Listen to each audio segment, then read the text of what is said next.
நற்செய்தி வாசகம். நான் ஆண்டவரை கண்டேன்.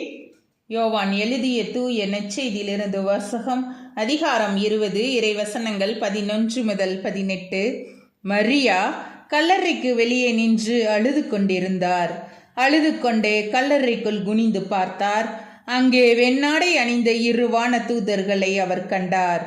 இயேசுவின் உடலை வைத்திருந்த இடத்தில் ஒருவர் தலைமாட்டிலும் மற்றவர் கால் மாட்டிலுமாக அவர்கள் அமர்ந்திருந்தார்கள். அவர்கள் மரியாவிடம், அம்மா, ஏன் அழுகிறீர் என்று கேட்டார்கள்.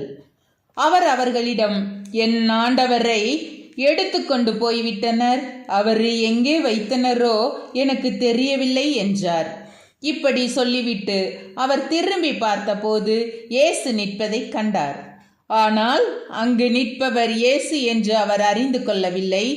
இயேசு அவரிடம், ஏனம்மா அழுகிறாய்? யாரை தேடுகிறாய் என்று கேட்டார்.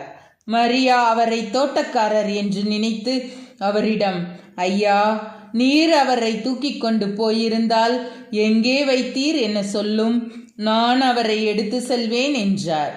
இயேசு அவரிடம், மரியா என்றார்.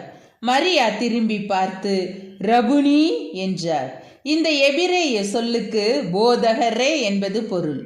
இயேசு அவரிடம், என்னை இப்படி பற்றி கொள்ளாதே, நான் என் தந்தையிடம் இன்னும் செல்லவில்லை.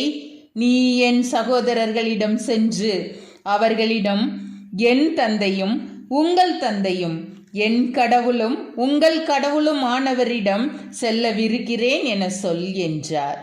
மகதலா மரியா சீடரிடம் சென்று, நான் ஆண்டவரை கண்டேன் என்றார். தம்மிடம் இயேசு கூறியவற்றையும் அவர்களிடம் சொன்னார். ஆண்டவரின் அருள்வாக்கு.